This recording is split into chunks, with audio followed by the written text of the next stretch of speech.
how are you? I hope you'll be fine. So today our topic is the financial blueprint used by self-made millionaires. So let's start our video. We have 9 money habits of the self-made millionaires that use the financial blueprints. So my rich habits research have been covered by the media in the 27th centuries, and I have done my share of the research with 30 million people around the world. They have books that are rich habits, rich kids, change your habits, change your life, you're rich, habit poor habits, my blogs and the throws on my TV ratio and various other media outlet interviews. So in my book I go into greater details on this topic and but below on some of the key points I cover in those books on this topic. Self-made millionaire fall into two categories: saver, risk taker, and saver. Saver is a self-made millionaire. Savers accumulate their wealth by living below their means. So it's time to work, and this means they're saving money and then they invest as many prudently according to their rich habits. In researching of the path by the multi-millionaire and states takes over 32 servers 32 years, and the savers are typically are risk-averse and employed most of their lives and have a low modern and low risk. The average net worth of the 3.4 million. So as the being a server is the risk-free way to build wealth, is the safe path to wealth assumptions. It requires the discipline and the diligence and the adhering of the law of the modest lifestyle. So next we have the risk taker. In self-employment, self-made millionaires, risk taker and the individuals have take some risks in the pursuits of the wealth. So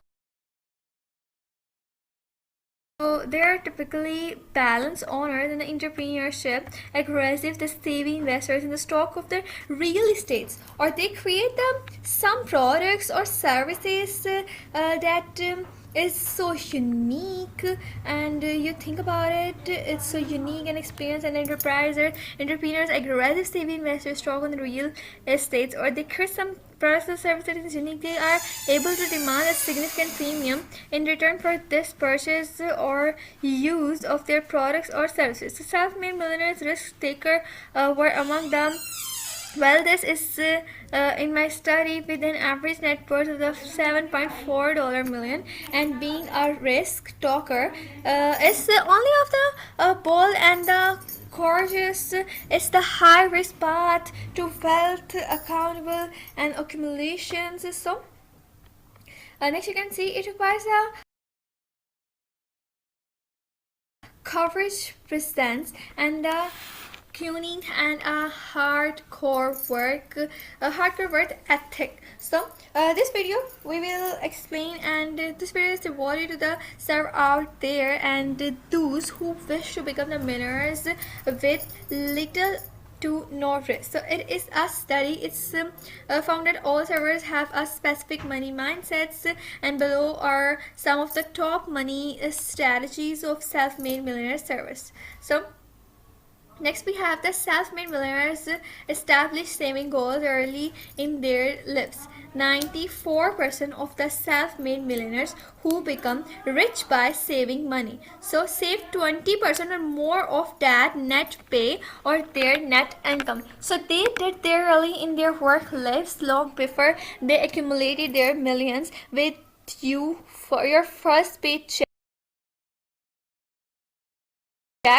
get into the habit of saving something, 10% or 5% or even just 1%. This point is to set some saving goals and stick with it. So this creates a saving habit. So the ultimate goal, if you want to become a self-made millionaire, is to save 20% or more of your net pay and prudently invest those savings through the power of compounding. Your saving and investments will grow over time. So number 2, self-made millionaires avoid when spending. According to Census Bureau data, that there are approximately 30 million that other people who make more than they need, but who are not less one paycheck away from the poverty. So These individuals engage in the something called rent spending, and want spenders to spend more money than they make on their wants. So next we have the want spender to the steadily work. In the instance, the gratification and sketching saving in the order by saving them things that they want now, and 60 inches TVs, nice vacations, expensive cars, bigger home and jewelry. Want spender routinely gamble away part of their income. Want spender to spend too much money at bar and restaurants. Wants spenders incur debt in the order to finance their standards of living. Want spenders create their own poorly, and they are undisciplined with their money. So they have been brainwashed by advisors and customer society into buying things that they do not need. So next we have when you think it's when want the spender. If a spender are no longer able to work due to old age, and they live and the reminder and their lives in the poverty, and they become the dependent family, friends or government and the charity of the others. Want spenders rationalize their want spending in number of ways. I'll make more money in the future. I will get a better paying job. I will get a second job. I'll get a rise. I'll get a bonus. The economy will improve and I'll make more money. I'll get more quality, and I can do everything. So next we have, I have moved to Florida or some expenses and live of social security, and self-made millionaires are frugal. So I have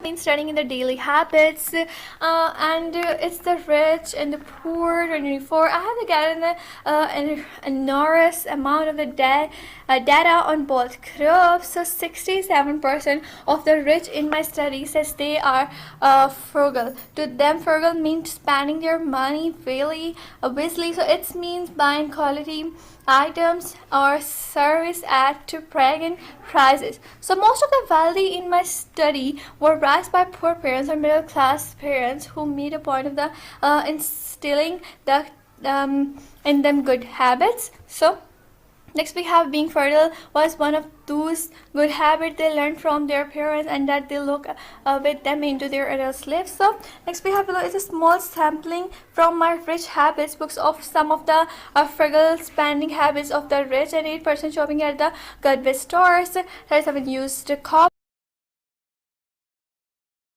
and you can see the screen in front of you.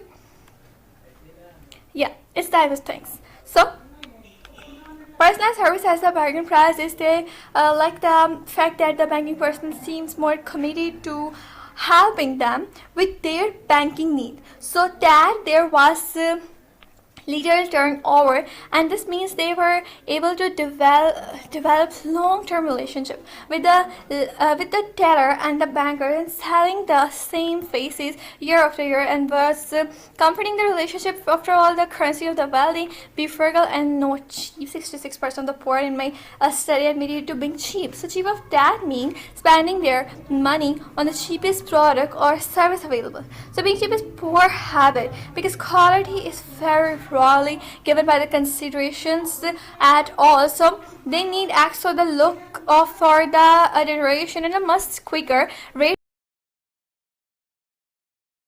of the quality, and not ever good for that. Or what they do, if they were good, they would be able to command higher prices, and cheap services providers can get you in a lot of trouble, especially when it comes to the taxes, legal representation, or even just getting your car first. Cheap service providers are able to keep their fees down by paying their stuff lower fat. This means they are not getting the best job of the setting of the unexperienced staff. Being the frugal will not you're rich, but if you you have the mean getting for the last stuffs of the unexpected studying and the inexperienced stuff. So I hope you understand. Thanks for watching this video. Like my video and subscribe my channel for more informative videos. Goodbye.